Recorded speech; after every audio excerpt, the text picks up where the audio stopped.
Part 8. Stone Skip Prophecies.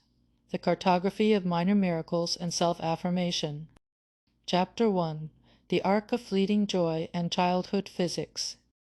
In the midst of the immense solemn undertaking of the mountain quest, Elara found it necessary to incorporate a small, secular ritual of self-assessment and mental reset. This ritual involved descending from the arduous ascending path to the familiar banks of the river, seeking temporary vital refuge in a game of profound simplicity. The materials for this game were elemental, flat, perfectly worn stones, small pieces of geological history, polished into submission by the very current she had spent her life observing. These stones were imbued with a deep private meaning. Upon the water round flat stones will glide, launched with a specific practiced flick of the wrist. They traced a perfect arc before they disappear into the quick turbulence of the flow. This act of stone skipping was the essence of her earliest hopeful self-assessment. The flight path was the physical manifestation of the hopeful path where small ambitions hide, the initial, fragile desires for competence and mastery that predated the gravity of her grand quest. The result of the effort, the number of clean skips achieved, represented a simple, fleeting joy to hold so dear. It was the purest form of success, uncomplicated by external judgment or material gain. A quiet, temporary triumph over gravity and the surface tension of the known world. The internal soundtrack for this ritual was quick and utterly light, a necessary contrast to the mournful oboe and solemn synth pads of the high mountain. The pizzicato strings are quick and light, the sound of sharp plucking replacing the bow's sustained tension. It was a sound that dances on the water's skin, perfectly mimicking the precise, ephemeral touch of the skipping stone upon the water's surface. This quick, joyful sound was reflecting childhood under morning light, recalling the innocent, sun-drenched memory of the small, pure games she used to win in those early small victories, those 7 or 8 perfect skips. She had found the first intoxicating taste of competence and control, the earliest fuel for the engine of her future ambition.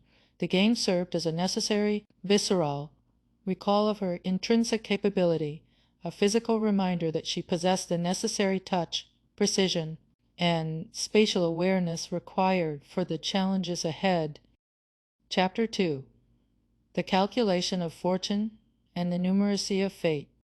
To the pizzicato's light-hearted dance, a sharper, more defined instrument was introduced, symbolizing the rigorous intellectual core she brought even to her games. The marimba adds a brief metallic ring, its tone sharp, clear, and perfectly articulated.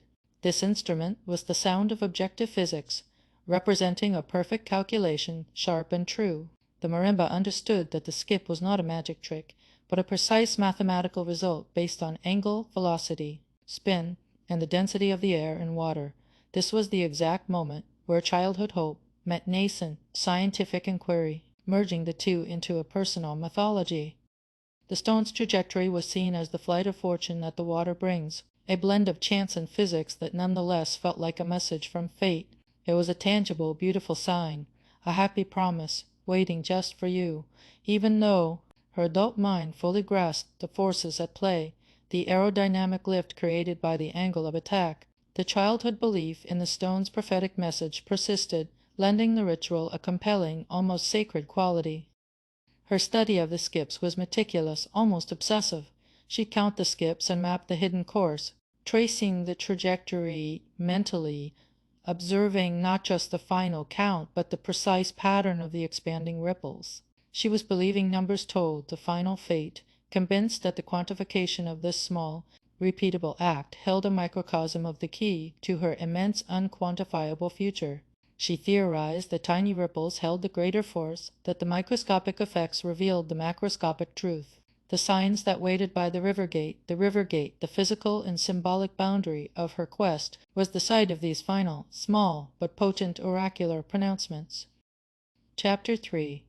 The Simple Prophecy and the Necessary Failure.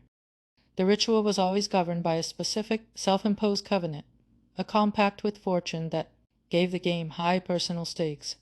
The prophecy was simple, clear, and plain, establishing a binary test for the blessing of her destiny if 5 clean skips could land upon the shore, penetrating the field of water to finally kiss the opposite bank.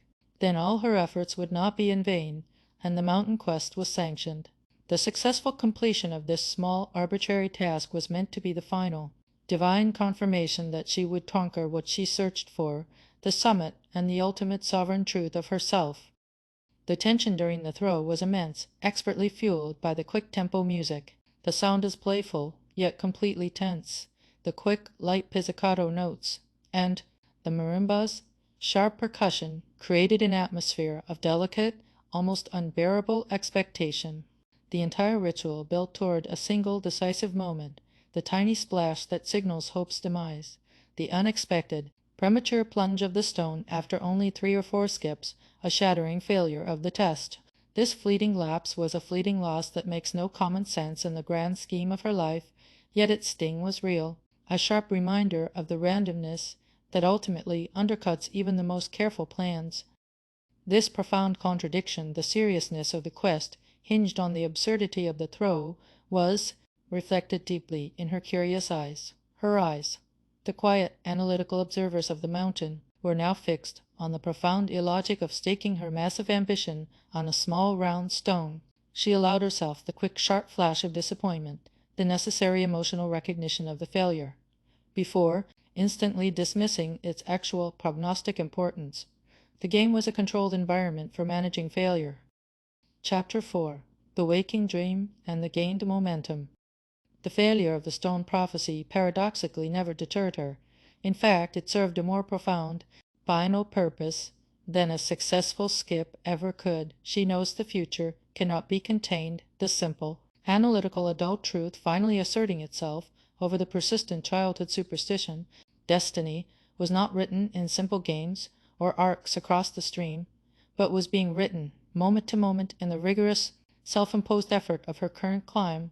The games were merely tools for necessary mental and emotional recalibration, not literal predictors of success. The true ultimate value of the ritual lay in the psychological recharge it invariably provided. Despite the sting of the fleeting loss, the light feeling is completely gained. The quickness of the pizzicato strings, the sharp clarity of the marimba, and the physical, athletic act of the throw purged the heavy, lingering melancholy left by the echoes of the forgotten. The lightness, the sense of play, and the affirmation of effortless precision were gained specifically to fuel the engine of her waking dream. Her quest was the intense, living reality of her waking dream, and the stone skipping provided the necessary mental and emotional agility to sustain the long, grueling, often demoralizing ascent. The music faded out with a final quick fading marimba note, a final bright flicker of resolve. Ilara picked up her sturdy pack, the weight of which, by some mysterious psychological alchemy, felt significantly lighter now. She had revisited the source of her original, pure ambition, affirmed her intrinsic skills, and cleansed her spirit of unnecessary, distracting solemnity. The prophecy was fulfilled, not by the stone's arc, but by the lightness of heart, and renewal of focus consistently restored. She turned decisively from the river, leaving the small games to the water's endless flow, and resumed her climb toward the serious silent peak.